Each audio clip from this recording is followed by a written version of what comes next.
Ikaw naman, nanliligaw na kaagad, wala nga kayong maisaing.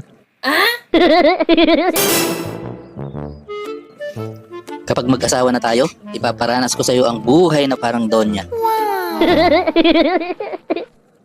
Makakaahon ka na sa kahirapan. Ahanguin kita sa putik. What? Sigurado ka? Mayaman ba kayo? Ibahay kubo lang naman bahay nyo? Hindi. Yung kubong tinitirhan namin dyan ay rest house lang namin yan. Ang bahay talaga namin, mansyon. At saka nasa loob ng Forbes Park sa Maynila. Malaki yun, sa sobrang laki nun. Magkakape lang si Papa ay susunduin pa ng chopper sa baba. Tapos ihahatid sa rooftop para doon lang magkape. Kapag kakain naman ng tanghalian, sinusundo siya ng private jet. Kasi kung saan sang bansa nagtatanghalian yun eh. Oh yes. Grabe, sobrang yabang nyo pala. Sobrang yaman. Oo, syempre.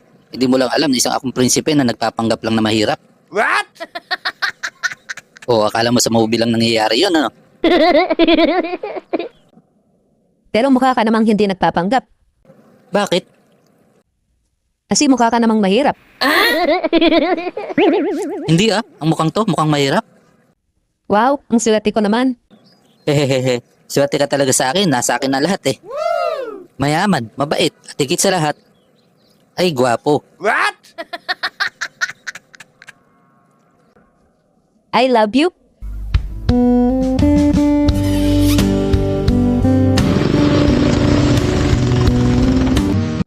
Pinsan, jowa mo ba yan? Oo, pinsan, inggit ka. Wow. Ba't naman ako may inggit? Teka, andun ba yung nanay mo sa inyo? Sinong nanay? Wala akong nanay. Baka ang sinasabi mo ay si mama. Walang iya ka, pinsan. Kailan ba naging mama ang tawag mo kay tita? What? Mama naman talagang tawag ko since birth. Huwag mong pansinin yan Hindi namin ka-level yung pinsan ko na yan eh.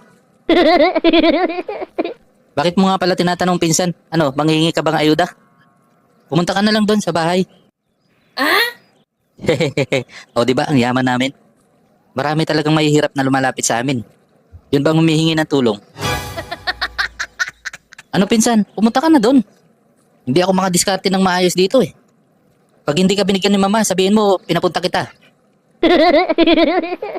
Wow, ang yaman niya talaga. Napakagalante ng pamilya nyo. Pinsan, anong pinagsasabi mo? Pinapupunta ako ni nanay para maningil ng utang yung bigas. What? Bigas? Hindi kami nangungutang ng bigas. Bakit ka naman tumatanggi? Akala mo makakalimutan ko yun Kayo na nga lang pinapautang eh. Kulay blue na palanggana yung dala mo nung umutang ka. Akala mo Huwag kang maniwala dyan. Gumagawa lang ng kwento yan eh. Pumunta ka na ron, si mama ang kausapin mo. Ikaw naman, nanliligaw na kaagad, wala nga kayong maisaing. Diyan ka na nga, wala akong mapapala sa'yo. Umalis ka na. Lupi. Mayaman ba talaga kayo? Oo naman, huwag kang magpapaniwala doon. Palabero talaga yung pinsan ko na yun. Pero bakit siya may motor, ikaw ay wala? Alam mo, hindi ko na kailangan ng motor na yan sa dami namin sasakyan. Oh yes. Yung nakaparada sa bahay namin sa Forbes Park ay 5 Hammer, 10 BMW, at saka 3 Ferrari. What? Wow, grabe, ang dami naman nun. Kaya aanin ko pa yung motor. Yung motor niya na yun, barya lang sa amin yun. At pag naglibot ka sa bahay namin, mambulot ka lang ng laglag na Maria. Ay makakabili ka na ng ganong motor. Mga coins pa lang yun Pero pag mga bilis na ang napulot mo doon sa bahay, ay makakabili ka na ng kotse. Eh bakit naman maraming nakakalat na pera? Sa bahay kasi, pag dumukot si mama at si papa nung sa bulsa nila at nalaglag yung pera, hindi na nila pupulutin yun. Kasi marumi na yun eh.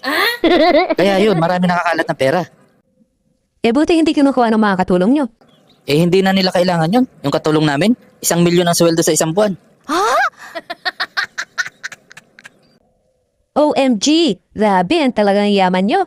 Ang swerte ko talaga sa'yo. Para akong tumama sa pader ay sa loto.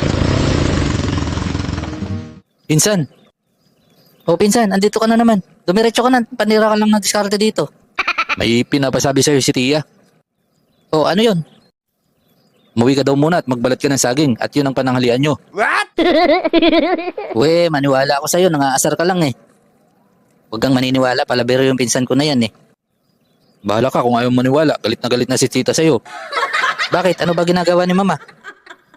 Andun sa kapitbahay, naglalabandera. Dumidiskarte ng pambili nyo ng bigas. Kapag di ka para umuwi, susunduin ka ng pamukpok ng damit. Tsaka laban mo raw yung kumot na inihian mo kagabi. Huwag kang maniniwala dyan. Nag-iimbeto lang ng kwento yan. Magaling gumagawa-gawa ng kwento yan eh. Wait, saan kayo pupunta? May iga para sa banig. Ayoko na sa'yo, peking bilyonaryo.